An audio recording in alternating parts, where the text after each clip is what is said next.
And we have a full house of panelists today. With me today are Caleb Alexander, Chris Dawkins, and Mario Salas.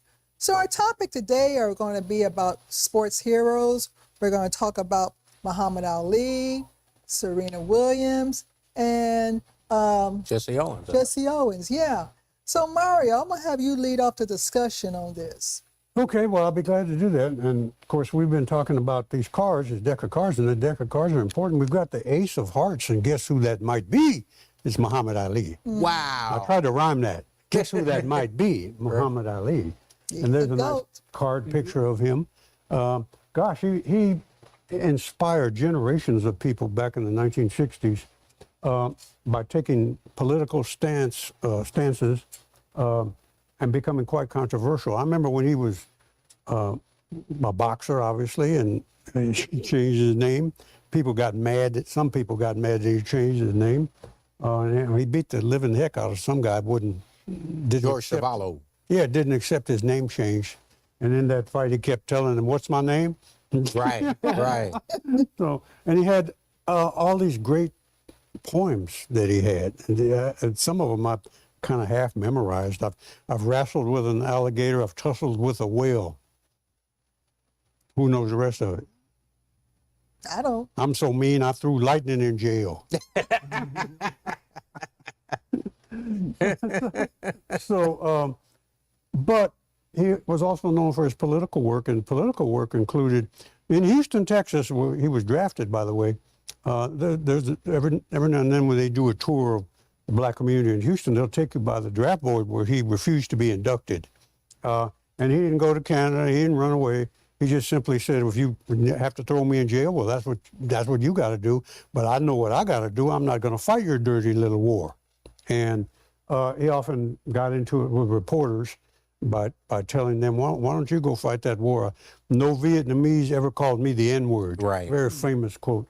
And I don't have a war against them. And then he might report or comment to a reporter, I don't have a war against them. I got a war against you. Right. And for all the racism that you've perpetuated against the black community. So he was very adamant about that. And of course, his title was stripped away for a number of years. But he never lost that sense of humor.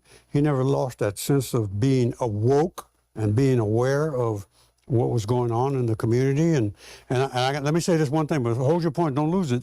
Because I know how old you are. Don't lose it. Muhammad Ali, when he first got the Supreme Court ruled in his favor, and he came back, and he was ready to box Joe Frazier. And Howard Cosell, who was the announcer at the time, said, I don't know what's going to happen with you, Muhammad. You've been out, you look overweight, you look a little, your tummy's sticking out there, something to that effect. You don't look like half the man you used to be. And his comment was, funny you brought that up. I just saw your wife and she said you ain't half the man you used to be. So if you were getting into a debate with Muhammad Ali, you were going to lose. Oh, yeah. I'm sorry, now go ahead. I was just going to say he never lost the people. No. The people stayed with him no matter what he did, even if he talked about he wasn't going to Vietnam, he wasn't going to do whatever. He never lost the people. And to me, Muhammad Ali, for me, is my greatest hero because he was a leader when he won the national championship. He was a leader when he said he was joining the Nation of Islam. Mm-hmm. He was a leader when he said he was going to change his name to Muhammad Ali. And he remained that way until the day that he died. Mm-hmm. And nobody that I know of to this day has done or is willing to do what he did. That consistent. And then hold the Olympic torch before he died. Right, right. Even with the illness that he had. The people loved him, and even the white folks, I think, loved him as well. They did. It's authentic. Yeah, they ain't gonna tell you they liked him, okay? But remember about the lady in red? Mm-hmm. Do you remember about the lady in red? No, what? There was a lady who showed up to all of his bouts, and she was dressed in red, and she kept coming to see him lose. And she would always sit in the audience, and it was all I knew was the lady in red. Mm-hmm. But Ali was one of a kind, and to me, one of the greatest black heroes that we have, not just in sports, but in all of Black America. Another thing that was reported, I don't know if this story is true or not, but one thing I heard over the course of years was that someone told him he was going to have to fight Joe Frazier, who was a prison fighter or went to prison or something like that. And Muhammad Ali reportedly said, well, I'm going to knock the prison out of him. Was that the Thriller in Manila? Was that the fight? Well, there Or were George three of them. Foreman? Well, the Foreman was three. yeah. The Thriller in Manila was Muhammad Ali and Joe Frazier. The Rumble in the Jungle was who? Was that was Joe Frazier That should've too. been- I thought it was Foreman. Foreman was, Might be Foreman, George Foreman, yeah, might be yeah. Joe. I think Foreman was, Yeah, Foreman in the jungle. yeah, and George even said he had so much respect for him because when Muhammad Ali knocked him down, he said he could have hit me again when I was going down, and he didn't. He had so much respect for him. I'm not trying to kill the guy. I won. I ain't trying to kill nobody. Let me tell you, I remember seeing that fight when he fought George Foreman, and I was with my dad, and I was almost in tears because all Ali was doing was, his rope-a-dope. Rope-a-dope. Yeah, he was doing the and I said, Dad, he's killing him. He's killing him. And, Ali was not hitting him back or whatever. And then when Ali came back, He put that muscle on him. it's great, man. I mean, you couldn't make this stuff up. This was great. It was. Yeah, it was a hero in every such way, politically, culturally. The nation's hero, the people's champion. People's champion. That's exactly what he was. You got anything you want to say? And he's No, the I ace, think everything been said. the ace of hearts. He definitely the Ace of Hearts. Yeah. Who else we got? Who we got? Who else we got? Serena. Serena Serena next. Williams. Oh my God! Who wants to do that one? Ooh, look Doc, at that you wanna do picture. Serena? Well, I you like know, that picture. Calm down. Look at that. Serena Look at that. He's about to whack somebody. is the epitome of a woman. And I don't even see her. She's an Amazon. She is definitely an Amazon. But when you talk about Serena, you can't help but talk about Venus simultaneously. Because I remember them growing up, with the braids in their hair and everything, what's going on. But the fact that she excelled through several racist incidents, going overseas to play at Wimbledon and stuff, having to deal with a lot. She and her sister Venus, and today still represent tennis. When you can't help but when you think about tennis, in my mind, the first person I think about is Serena. Serena. And yes, this is a powerful woman. In fact, I told somebody I wouldn't want her to hit me. Don't even breathe on me, because that's a powerful woman. But she also, even though she's a sports figure, and I'm talking about her body, to me, she reshaped a lot of women's mind considering body image. A lot of women say, I'm not going to be skinny mini, but I can figure out ways to take care of myself. I think also we started seeing more women, going to the gym to exercise. Now her body is changing now. She's had a child. Well, that happens to all of us, especially But Chris. she is definitely a queen and deserves a lot of respect. Yeah, well, yeah, you got a good point about she take care of her body. Well, most women take care of their body. Guys are the ones who don't know what lotion is. So Mario, is that a shot over here? We ain't saying anything. yeah, women take. But Oh there's man, some women know how to situations. take care of their body. Well, let me ask this question about Serena. Is she the most famous and worthy black female athlete that we have? In tennis or just overall? Overall. I mean, think about That might be true. I don't know. 'Cause you have FloJo. You have Talking about in tennis. Oh, just in tennis? No, I'm Or saying just overall? Yeah, I'm saying overall. I don't know, because you have so many groundbreaking women. You know what I mean? So you have to. So FloJo has to be in that conversation. So there is a dispute. Okay. Yeah, absolutely. And even in tennis, you have to, when you're talking about groundbreaking, you have Althea Gibson, right? Yeah. And so, to me, when you talk about the Williams sisters, right? They brought, whereas they may not have been the first, they were surely two of the most dominant, Right. but they brought tennis to the masses. You had two two girls from Compton, two little black girls with beads and braids and beads flying around. And the fact that they get out there, oh, wow. Yeah, you know, they brought it. They widened tennis, and they let little black girls know who look like them, who were going to school with beads and braids, that this is something that you can excel in and dominate in. This sport doesn't just belong to a certain type of woman or a certain demographic.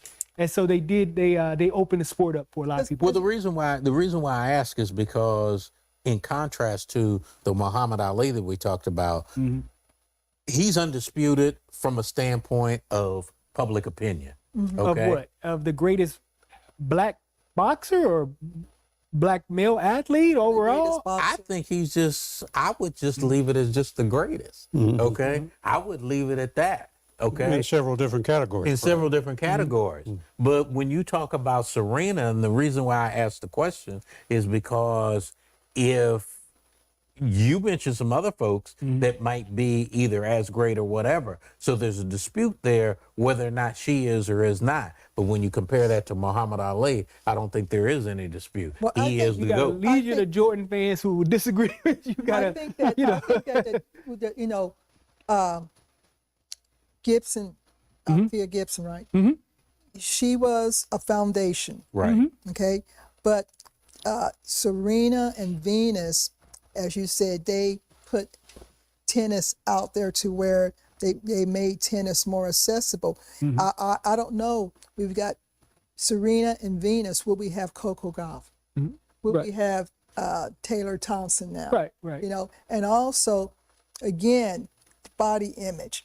The European tennis player, you know, female, she's kind of thin, right? No, you got some pretty stout European women. But for what we're seeing, but you know, for the most part, there's an image there when you're talking about the tennis player, right? Yeah, some of them. But you're seeing now Taylor Townsend. This is not a small woman out there. She's pretty big. You know, throwing the tennis balls and sounding like her. Coco Gauff. You know, she's young. She is physically powerful as well. So, again, I like the idea that they redefined what the tennis player could look like. And they also made a woman and a man, they could appreciate the powerfulness of their body.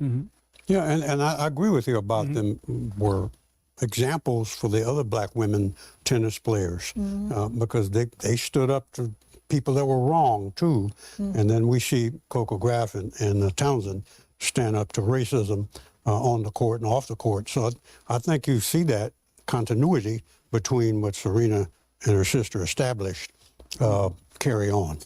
And I think when I closed my eyes, I was watching Taylor. And I closed my eyes and swore to God I heard Serena on the court because of they're very vocal. Right, the growl, the famous growl. Yeah. You know, Right. Football players do that too sometimes. I'm like, but that's when they get hit. We got Jesse. Jesse Owens. All right. And so again, you got people like Jesse when you talk about the greatest, you got some people that may not agree with you because you got Jesse, you got Joe Louis, you got.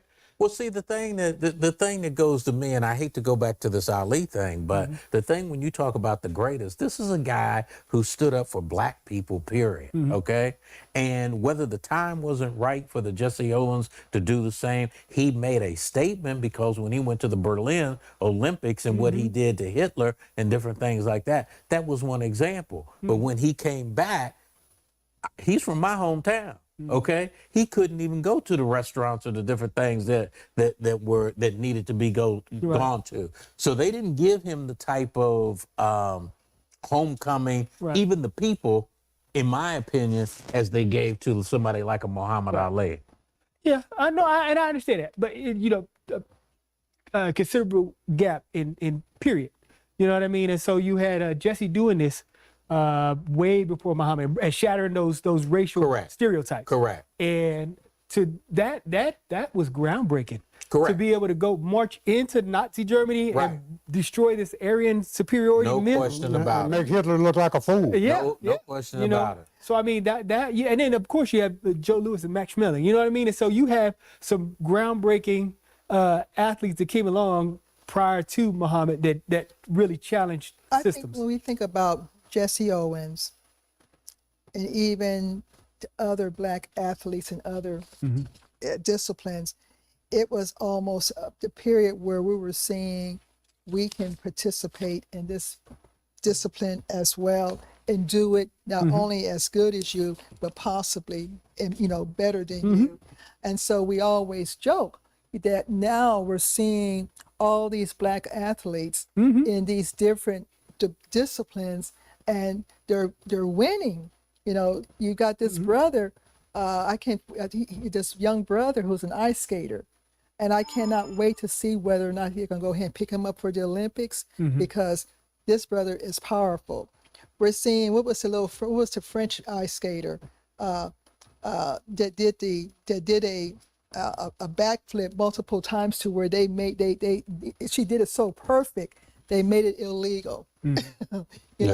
Like they were trying to do Simone Biles. Yeah. Yeah, making Biles. with her ability to do whatever she was doing, they tried to make that, she can do that because of blah, blah, blah. Yeah, I'm very so. And that Kirk guy attacked her too. He attacked her too. So this has been an amazing conversation today. We have plenty of heroes, and definitely definitely grab the newspaper if you want to read more about the cards and about the groundbreaking African American athletes. It's definitely in this issue. Grab this issue. You can always subscribe online. And so, any closing thoughts? Can Mario closing thoughts on these?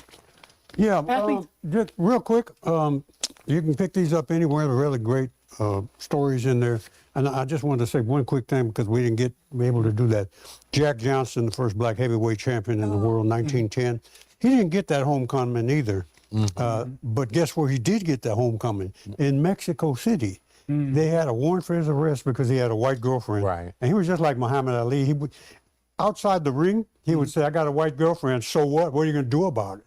And then when the police issued a warrant for his arrest, he went to Mexico City and got a huge welcoming by Mexicans in Mexico City. Yeah. So there's a bunch of stuff we don't know about some of these things that took place. And so that's why we want to talk about the things we don't know, celebrate these black athletes. There's so many of them. We ran out of cards. We're going to run out of cards, right? Yeah, well, definitely. So there'll be more decks to come, right? Oh, So my God. definitely let us know or reach out to us. You can reach out to us on the comment. You can reach out to us by email.